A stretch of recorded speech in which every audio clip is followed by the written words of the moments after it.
also asked how she planned to fix the fact that players like Caitlin, Angel, and Paige, who are clearly driving massive revenue for the league, are making so little for their first 4 years. Her response was, Caitlin should be grateful she makes $16 million off the court, because without the platform that the WNBA gives her, she wouldn't make anything. And in that same conversation, she told me, players should be on their knees thanking their lucky stars for the media rights deal that I got them. The WNBA was rocked by turmoil late on Sunday night. According to reports, Commissioner Cathy Engelbert, a self-described visionary for women's basketball, has ordered a 20% wage reduction for multiple clubs. It was referred to as a budget recalibration in the official memo. Translation: a corporate way of expressing, "You're paying the bill because we made a mistake." Players receive emails that appear to be terrible jokes when they wake up. Suddenly, their direct deposits have decreased.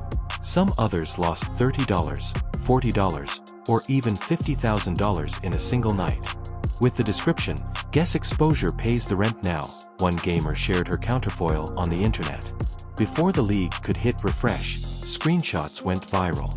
No one could understand how the commissioner who boasted about record earnings suddenly couldn't afford her players, and average salaries around $12,000 simply plummeted.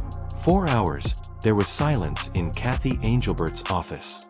There was just a wall of PR fog, no press statement, and no emergency call. The Supermax players, who were earning about $249,000, referred to it as outright treachery. These were the league's faces, the ones that helped the season reach a record-breaking number of viewers in 2025. This was their reward for more than 1 million fans watching each game, record merchandise sales, and new sponsorships. A 20% cut because the books were mishandled by someone at headquarters. Hashtags exploded on social media. In less than 3 hours, the hashtags "Pay Them Fairly" and "Engelbert Resign" became the most popular. The league was tagged by thousands of fans who questioned why athletes with multi-million-dollar TV agreements were treated like interns. It was made worse by Engelbert's silence. It appeared haughty and conceited, as if she believed the outrage would pass before Monday morning, but it didn't. 3 team captains joined a secret union call at 3 in the morning. In the changing rooms, word got out like wildfire. Players from all divisions checked on, their screens glowing with messages, and they were outraged. "Until this is resolved, we won't be playing any more games." At that point, the narrative changed from a scandal to a movement. The league was disintegrating in real time by dawn. 4 complete rosters left their establishments. The New York Liberty, Atlanta Dream, Minnesota Lynx, and LA Sparks were all eliminated in a single morning.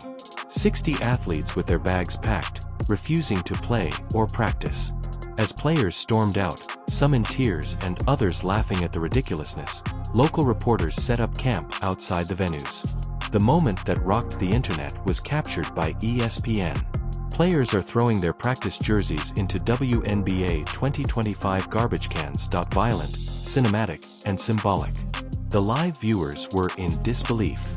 It wasn't merely a strike. This was an uprising. The WNBPA released the much-anticipated statement by midday: "We have had enough of being thankful for crumbs." Like a siren, these 5 words tore through the league. The post received 2 million views on X in a matter of minutes. The comment sections became battlegrounds. NBA players, commentators, and fans all voiced their opinions. Next came the financial consequences. Platforms for ticketing began to provide widespread refunds. Games were canceled, venues were vacant, vendors were incensed, and almost $1.2 million was lost in a single day.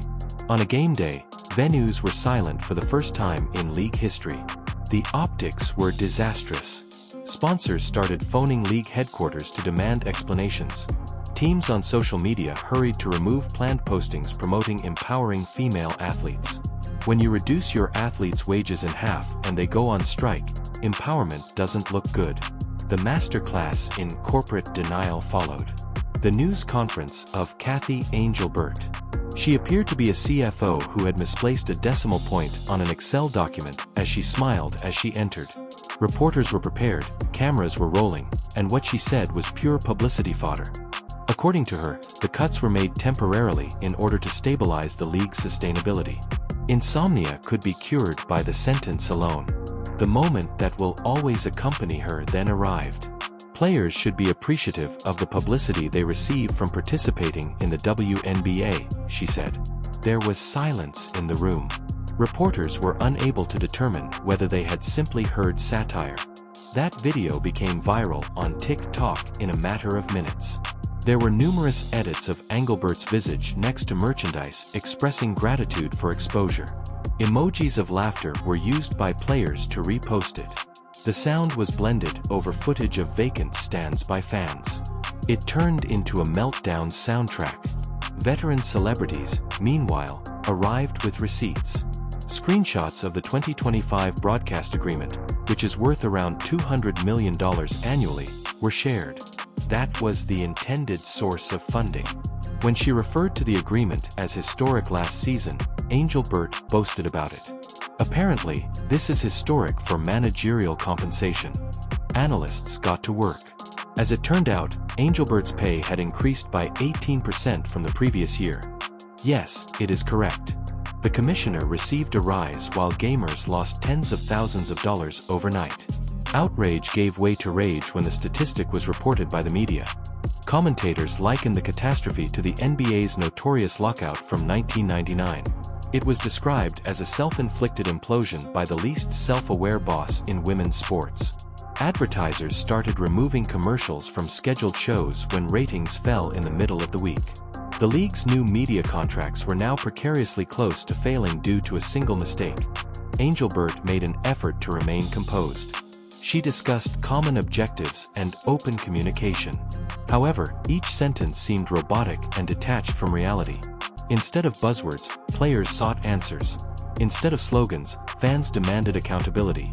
What they saw was a commissioner promoting a bake sale while reading off a cue card. Her interview was being altered into comedic skits by Thursday. Her tone-deaf remarks were ridiculed on talk shows. She was likened by memes to a CEO of free labor.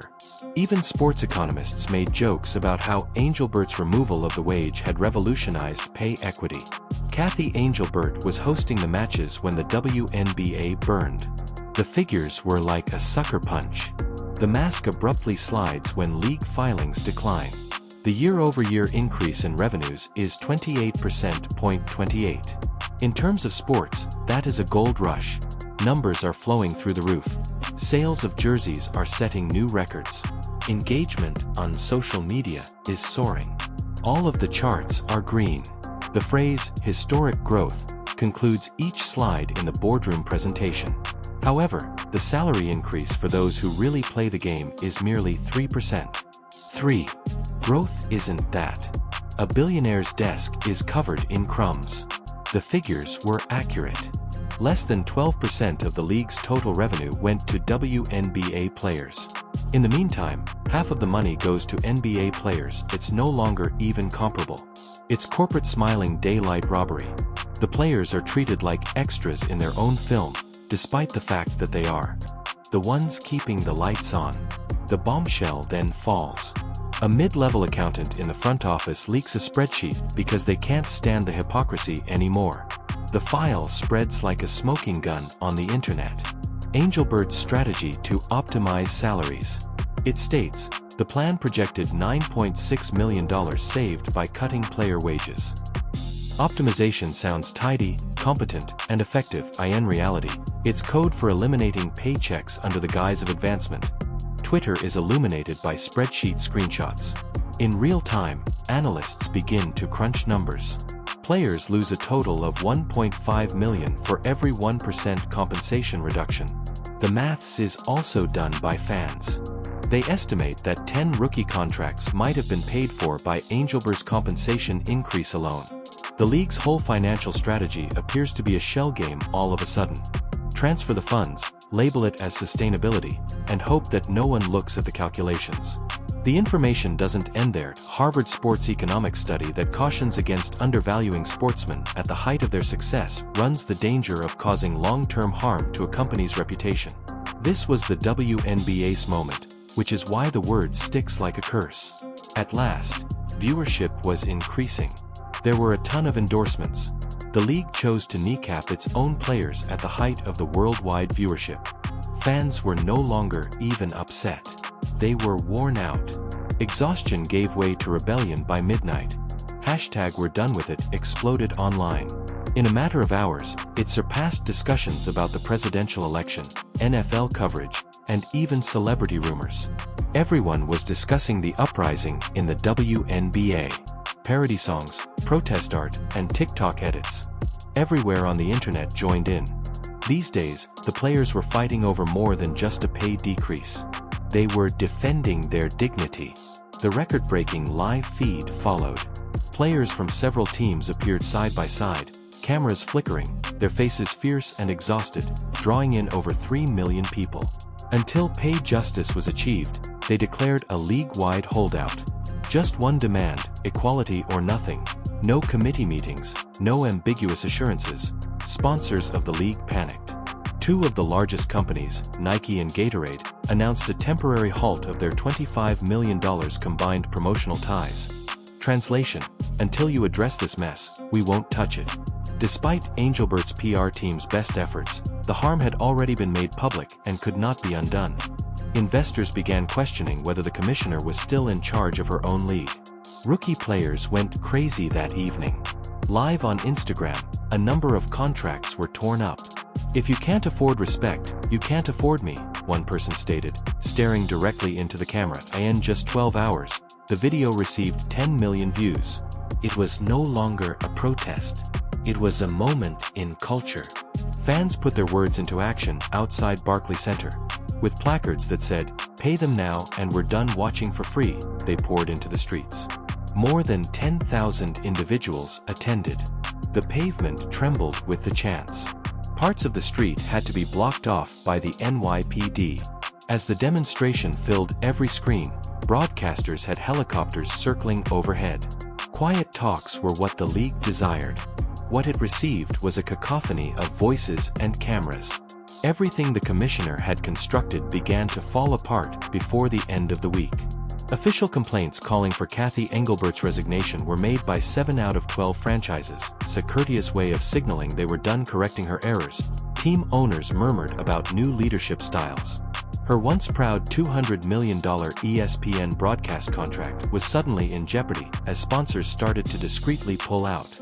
Networks prefer control to chaos, and Engelbert had lost it all. The players' union didn't waste any time. They presented the plan for a new equal revenue share CBA, which is a 50-50 split based on the NBA. It was a straightforward message. The days of underappreciated brilliance are past. A deadline of December was established. Players wouldn't play if the league didn't sign. Forget about it.